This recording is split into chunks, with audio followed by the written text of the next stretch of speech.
No i witam Państwa. Poznajecie tą bestię? Czy poznajecie tą bestię? Stoi Batmobil. Nowa bateria zamówiona z Norwegii. Spróbujemy go odpalić. Nie wiem kiedy ostatni raz ruszał. Kluczyk cyk. Bieg jałowy cyk.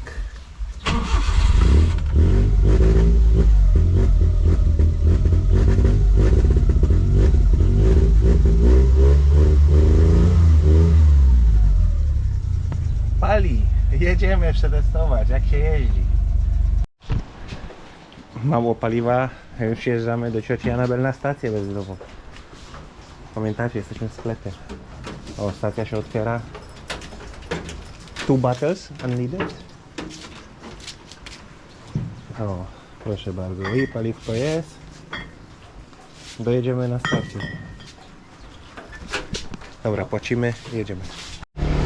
No i na ten moment największy koszmar zeszłego roku, czyli woda w chłodnicy, układ chłodzenia. Woda jest. Zobaczymy jak po przejażdżce będzie poziom wody. Olej jest, trzeba trochę dolać, ale jest. My jesteśmy teraz na stacji, znakowaliśmy się i jedziemy dalej, no ale dojechaliśmy do Lazji i jedziemy dalej. Jesteśmy w Lazji, na markecie. Zobaczymy, czy mnie pamięta, zrobimy niespodziankę. Ajote! Hi, kumusta? Okera! Happy New Year! Happy New Year! I was missing you and your Pinay Pie. How are you? Hi, fine. When you came? Yesterday to Sikihara. Oh, yesterday. But we were You in- missed the New Year. Yeah, we were in Dumaguete since beginning of December. Ah. But now we are back, so I will be coming for your Pinay Pie, the best Pinay Pie. Yeah. Maybe later. Okay, have a nice day. Yeah, same to you. Thank you. Pamiętam mnie, oczywiście, że nie pamiętam. Dobra, idziemy po jajka do szwagra.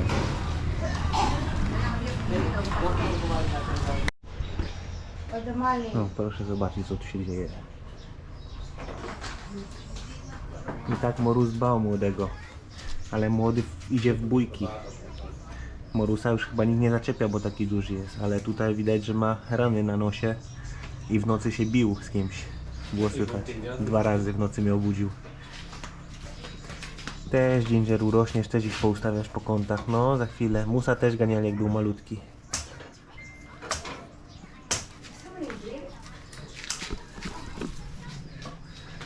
Jeżeli chodzi o główną bryłę domu, zadziałało, efekt zadziałał.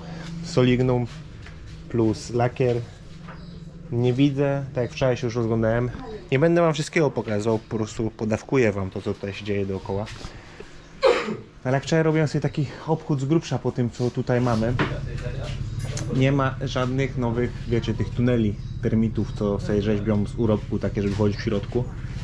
Nie widzę żadnej aktywności termitów na tym piętrze. Wiadomo, na drugim piętrze nic nie robiłem. Tam może coś być, ale generalnie jest w porządku. Rose jest bardzo szybciutka, bardzo żywa, łazi gdzie popadnie. Multicap jeździ, także są pozytywy. Tutaj mama uprzątnęła trochę, narobiła sobie kwiatków, tu jakąś ławeczkę, chciała sobie z rodziną, z kuzynkami jak przychodziły. No tutaj był, gdzieś tutaj jest Elvis i Tulfi i pamiętacie, był taki kopiec z kamieni zrobiony. No ale widzę, że przenieśli to, także no gdzieś tutaj jest Elvis i Tulfi pod multicabem obecnie. Tutaj trochę zarosło. A zaraz się dowiem, skąd wszystkie te śmieci są. Te plastikowe butelki. Tego w zeszłym roku nie było, bo wszystko było tutaj wywiezione i posprzątane.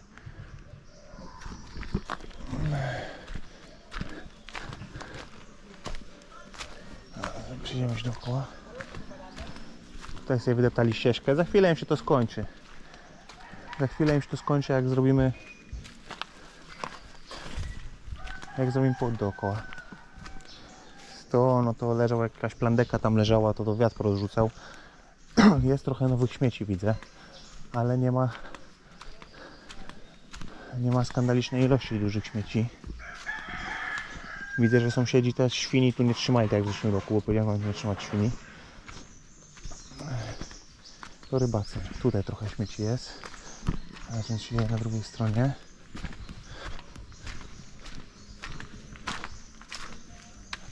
Ok, nasz punkt graniczny jest tam dalej.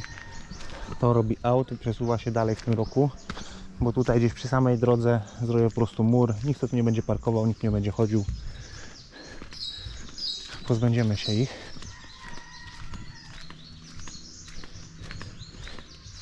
No już wiem skąd plandeka. Nasza plandeka. Zakaz wstępu. Wiatr ją porwał, jak była pora tajfunowa. Tutaj widzę, ktoś ładnie wykarczował papaję. Uprzątnęli. Co wujo mówił, że weźmie wszystkie te drewno z mahoniu, tu zostały te resztki na doleczona do palenia te z liśćmi. Także tak.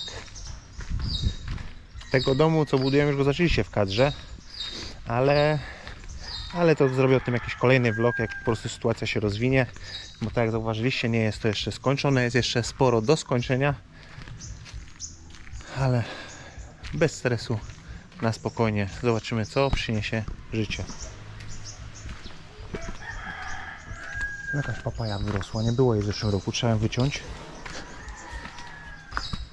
Tutaj z tyłu za naszą łazienką też wyrosło krzoczków.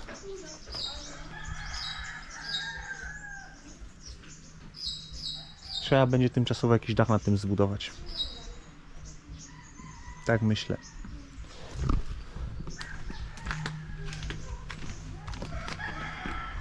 Ajo. Ajo. Ajo. So busy.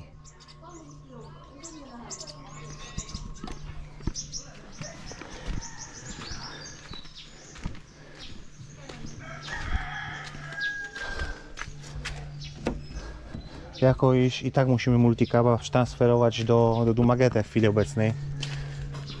Bo jak już policzę materiały, płytki i tak dalej, co musimy kupić tutaj do kontynuacji pracy, no to i tak będziemy kupować to wszystko w Dumagete.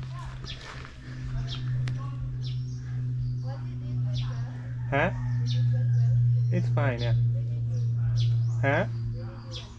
Too lazy to say hi to my tita. She was so happy to see me. Pinay pay tita. It's not pinay pay because she was not ready. Także przyjechaliśmy wszyscy razem wczoraj, a Jeff jak będzie jechał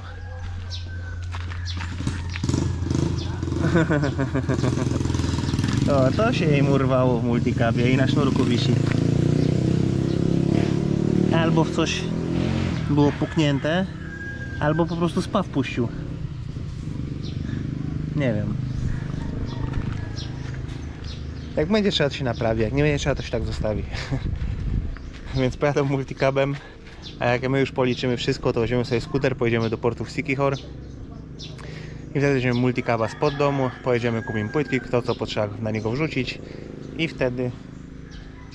wtedy wrócimy to już z materiałem. Bo wczoraj myśleli, żeby jechać na dwa samochody, Hyundai mi Vigo, a ja mówię, że i tak multicab musi wrócić do Dumagete. Tak będzie miał podróżkę do Dumagete. Także możemy jechać jednym, a wrócą najwyżej multicabem z Aurorą.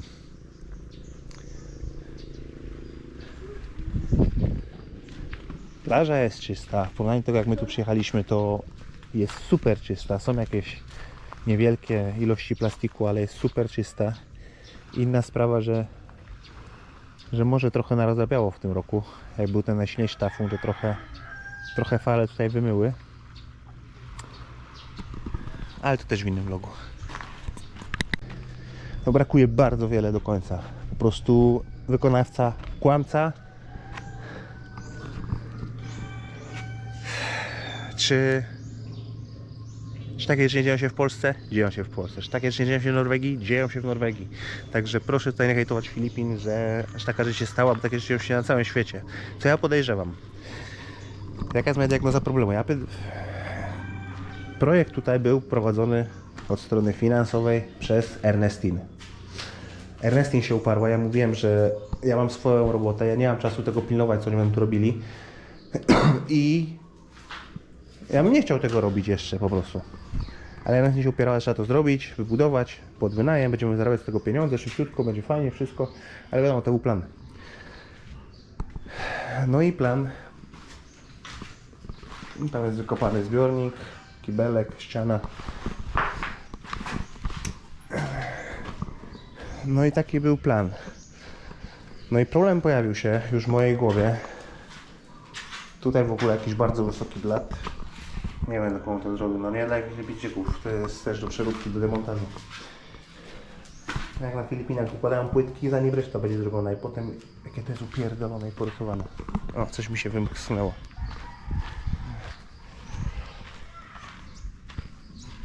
Problem był taki. Też wiedziałem, że może być problem. Że on na bardzo wczesnym etapie prac mówił, że on już wszystko zamawia, bo najtańsze materiały są generalnie w Cebu. Dużo tańsze niż Dumaguete i dużo tańsze na Siquijor. Że on już wszystko zamawia, że on potrzebuje więcej gotówki. Także dostał niemal całą gotówkę za ten projekt. I na moje, to po prostu tą gotówkę wykorzystał w innym miejscu, bo jak widzicie materiałów tutaj nie ma. W ogóle ta kolumna nie stoi w pionie. To się da zrobić, płytkami wyprostować, no ale to jest dodatkowa praca tylko. Zobaczymy, jak się sprawa rozwinie z tym gamoniem. Tak jak wspomniałem, takie rzeczy nie dzieją się tylko na Filipinach. Też wspominałem w jakimś vlogu. Byłem częścią tego największego, najdroższego projektu budowlanego w Skandynawii, tunel z Oslo centralnego, z Oslo do Ski, tunel pociągowy. I stało się to samo. Firma Condotte, wykonawca, który dostał ten przetarg, wygrał ten przetarg, wytransferował pieniądze norweskie od norweskich podatników do jakiegoś innego projektu, bodajże w Algierii czy w Maroko. No i koniec końców najdroższy projekt w Skandynawii zbankrutował. Także jeżeli takie rzeczy dzieją się na takim poziomie, to tym bardziej mogą się dziać na takim zwykłym poziomie.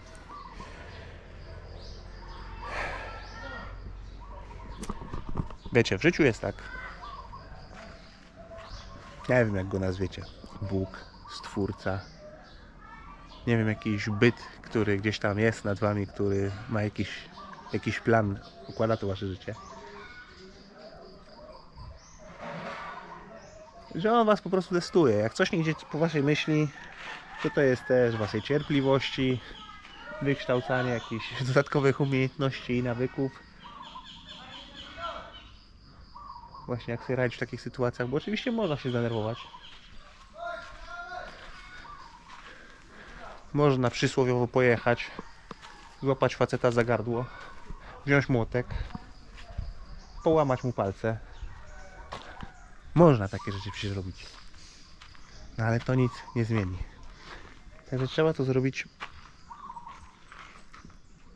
oficjalną drogą. Jutro będziemy mieli spotkanie, on już jest wywołany, byliśmy u kapitana, kapitan wysłał swojego człowieka do niego, że ma się stawić na spotkanie i zobaczymy, jak się ta sytuacja rozwinie po prostu. Ale jeżeli się nie rozwinie po naszej myśli, jeżeli nie będą jakieś ustalenia, które będą dla mnie zadowalające, to mówię facetowi wprost, że będę jego największym koszmarem, że od teraz wszystkie noce będzie miał nieprzespane. Na Filipinach bierzą zabobony. Będę już na koniec wszystkiego, jeszcze duszę mu zabiorę. I tak, niech resztę życia żyje z pełnymi portkami. Gamon jeden. 6:30, słońce już wstało. Jak ja tęskniłem za tym widokiem. No dzień dobry. Dzień dobry, Ginger. Dzień dobry, panienko. Idziemy na spacerek? Idziemy na spacerek? Chodź. Idziemy na spacer z Rosie. Ci, co oglądają, to dobrze wiecie, że o, cały gang idzie na spacer ze mną. Ci, co oglądają, to wiecie, że Rosie to jest suczka. No i mama miała bardzo ważne zadanie. Mianowicie pilnować, żeby Rosie nie zaszła w ciążę. I dlatego są te furtki w drzwiach pozakładane. No i dlatego Rosie jak wychodzi, to wychodzi na smyczy.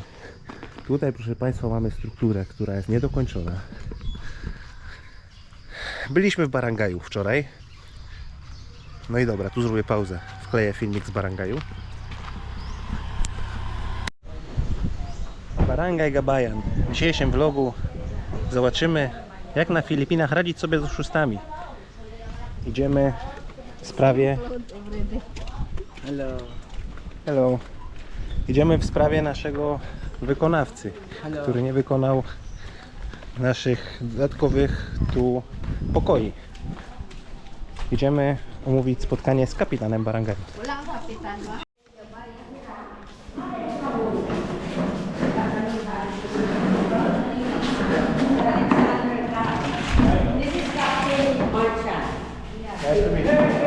His mother is a very good friend of mine. Mamy kapitana i teraz będziemy rozmawiać.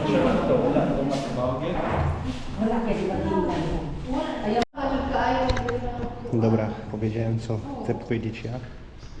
Teraz kapitan ogląda film, który rano nagraliśmy, w jakim to jest stanie obecnie. No i zobaczymy, co będzie dalej. Także jak widzieliście, jesteśmy już Bozy.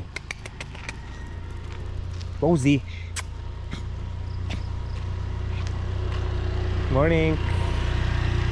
Także jak widzieliście, jesteśmy już po rozmowie z kapitanem Barangayu. Mamy na jutro, na godzinę 9 rano, spotkanie w Barangayu z kapitanem i z naszym wykonawcą nieszczęsnym. I zobaczymy, jak się sprawa rozwinie. A tutaj nasz leniwy talajon budzi się do życia. A kto to tutaj siedzi?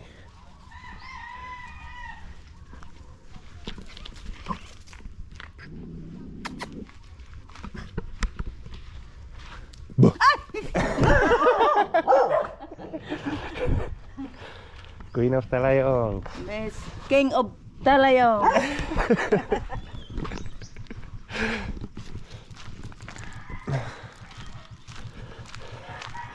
Ciocia siedzi. Tutaj zbudowali im bulwar. Zresztą była ta ulica informacyjna. Zastanawiałem się, czy to już zrobią, no ale zrobili. I teraz jedna tutaj z cioć wieczorem sprzedaje to sino i te wszystkie rzeczy z grilla. Idziemy sobie na spacerek. Morning. Good morning. Morning. A tutaj przy okazji pokażę wam, jaki duży progres zrobili w kościele naszym. Pamiętacie, że tu był jeden kościół budowany w drugim. Znaczy nie, przepraszam. Stary kościół był w środku, a na zewnątrz budowane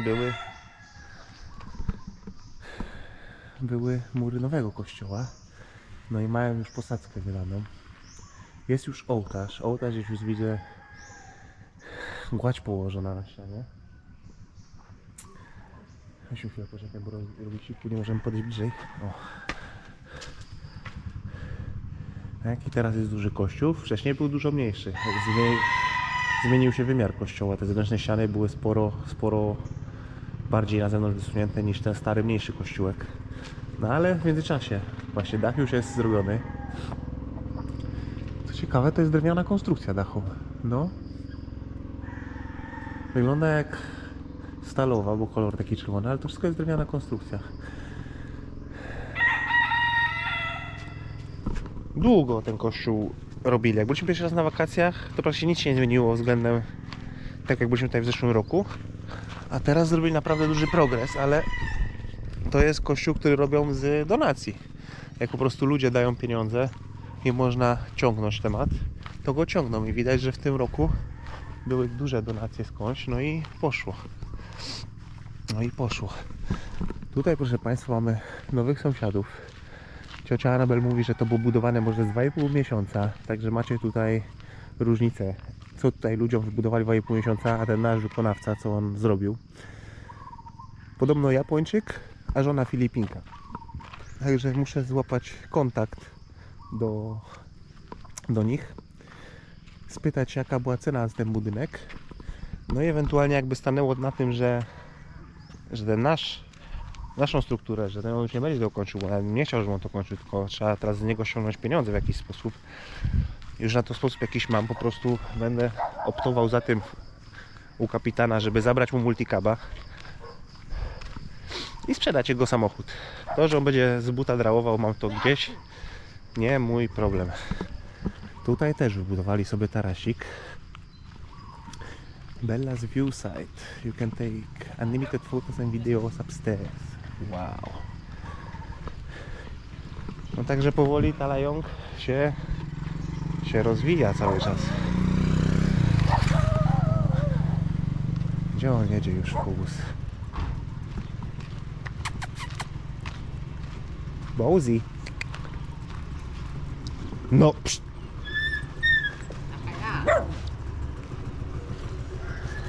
Bowsy.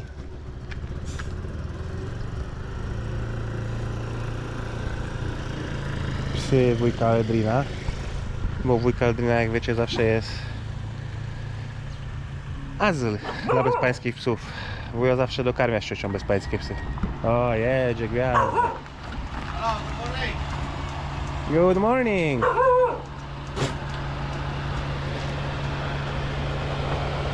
I'm going to buy a bed for the chicken. Pamiętam, że w zeszłym roku nie miałem kamery, jak znalazłem Morusa, ale Morusa znalazłem tutaj w tym kanale deszczowym. Bo przez to, że wujo z ciocią... Bye bye te! Bo przez to, że wujo z ciocią opiekują się tymi zwierzętami ulicznymi. Znaczy jak są jakieś jedzenie, to dają im i tak dalej. Dlatego to jest tyle psów. No i ludzie tutaj często podrzucają zwierzęta. No i widać, że w nocy był podrzucony mały kotek, który no już do rana nie dożył, bo leży przejechany na asfalcie po prostu. A no, zły timing. Jakby żył, to pewnie już by był u nas w domu. No ale tak tutaj właśnie jest na Filipinach, że podrzucają zwierzaki w jakieś miejsca, gdzie ktoś tyle, o ile o nie dba po prostu. Ale z moich obserwacji wynika. Przepraszam, z tą kamerą, ale muszę przykładać smycz, bo ta panienka chodzi z lewej, z prawej.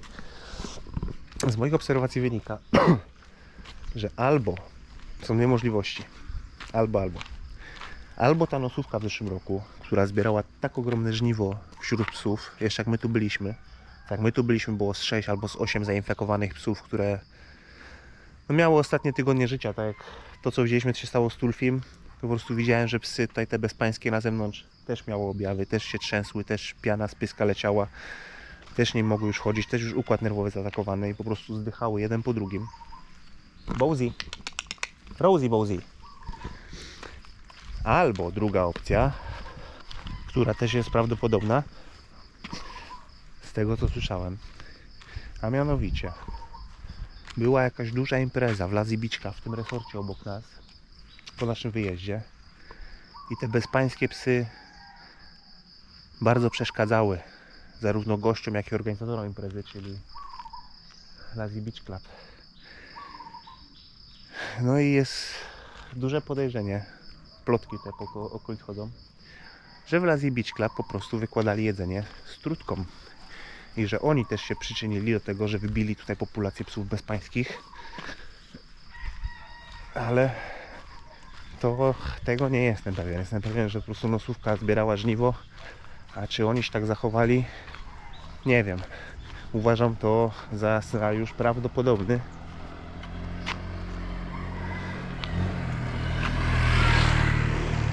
No ale ani jednego psa, który był bezpański w zeszłym roku na ulicy, w tym roku nie widziałem tutaj u nas w Talayong. Populacja tych bezpańskich psów jest bardzo mocno uszczuplona. Powiem, tego co było w zeszłym roku to jest może 10% tego co było w zeszłym roku.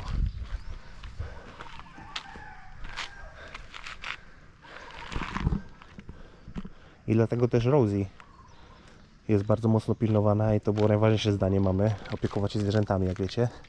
Dlatego są te furtki, bo panienka też lubi sobie już chodzić dalej, dorosła i też się zapuszcza do Lazy Beach Club czasem. No jak tylko właśnie pojawia się plotka, że oni trują psy, to od tamtej pory Rosie jest psem domowym generalnie. Znaczy spędza całe dnie w domu, ma te furtki pozakładane, ma taras otwarty. A wyprowadzamy ją na spacery. I mama też ją wyprowadza na spacery, żeby mieć pewność, że się panience nic nie stanie. Że ani nie zaciąży, ani się nie otruje. Bo to też, ona zawsze taka była, od mojego szczeniaka. Ona nie chce słuchać za bardzo, jak się do ją woła, to ona w drugą stronę idzie. Uparta jest. Chociaż na smyczy chodzi bardzo ładnie. W zeszłym roku nie chciała chodzić w ogóle na smyczy. A teraz bardzo ładnie chodzi na smyczy. Morus strasznie się zmienił. Jak pamiętacie, to w zeszłym roku, przez to, że on był chyba z ulicy zabrany, przez to, że musiał walczyć o pożywienie od początku swojego życia, jak go zeszł, to przecież był taki niedożywiony, to w zeszłym roku przy Morusie nie dało się normalnie zjeść. Jak tylko coś robiłeś, jak tylko stałeś w kuchni, to już pruł i japę, miauczał, skakiwał na blat. Jakby mógł, to by ci wszedł do talerza i faktycznie tak robił. Że w zeszłym roku, jak on był jeszcze mały, tak jak jedliśmy, to często trzeba było zamykać w kontenerze transportowym, w tej klatce do transportu, żeby w ogóle był jakiś komfort jedzenia, bo on nie pozwalał jeść. A w tym roku już dorósł, można jeść mięso, można jeść wszystko, a mus sobie leży obok na krześle, śpi. Nie interesuje go to. No bo już jest, widać, że jest bardzo dobrze karmiony. Trochę mu się przytyło. Nie ma tragedii, no ale trochę mu się przytyło. Jeżeli miałbym określić, który ze zwierzaków najgorzej trzyma linię, no to Morus. Rosie. Bo panienka to wygląda ślicznie. Fenomenalnie linię trzyma. No, fit piesek jesteś. Suńka. Chodź. Tylko będzie okazja i znajdziemy gdzieś szczeniaka na ulicy, który będzie rokował, że będzie bardzo dużym psem, to będziemy mieli takowego szczeniaka. Najlepiej jakby to był samiec, żeby był właśnie taki terytorialny jak Elvis. Bo Rosie jest malutka, 2 koty są. No i czasem przyjdzie jakiś pies, który chce nasze koty ganiać. A Elvis jak tutaj był, to nawet nie musiał szczekać. On wystarczy, że on się podniósł, pokazał się innym psom. Było widać, że Elvis jest tutaj alfą w okolicy. Elvis to ten pies, który też zdechł, uliczny w zeszłym roku. Może też, że został otruty? Że tak nagle umarł? Nie wiem. Bozy, kom. Oto Elvis jak się podnosił, to wszystkie uliczne psy od razu szły łukiem. Chociaż nigdy nie widziałem, żeby Elvis się fizycznie bił z jakimś psem, to na pewno w przeszłości wbudował sobie pozycję. I takiego psa byśmy tutaj potrzebowali, żeby po prostu nasze koty miały spokój. No i ta mała panienka.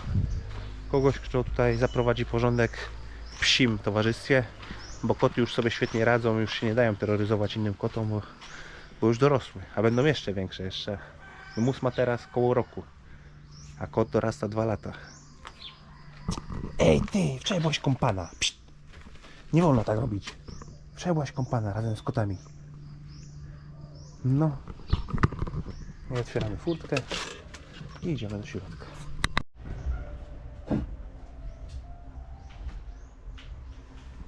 Ako'y amiga po tayo kami kauban anak nilang Marta ni Maxima sa Emilian. He's too dirty. Naabot gikan sa London. Już się polubiliśmy z Gigi. Hindi lang hapon din lagi na Gigi. To jest Ginger Gigi, Ginger Joe. You're so cute. Ako niya ko mang-invite mo man ay mang-invite na mo kaon to na sa Aurora. So relaxing. Massage. What's in your hair? Yes, you haven't met each other. He find the mother in me because of color. The blonde. And he's eating his balls. No. I'm licking my balls and licking your head. Gamay mo. Mo lagi. Money, anything a money.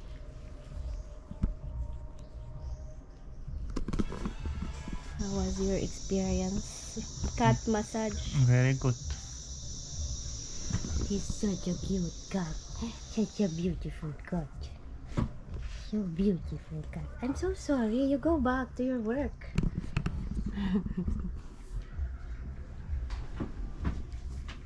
You're a good cat.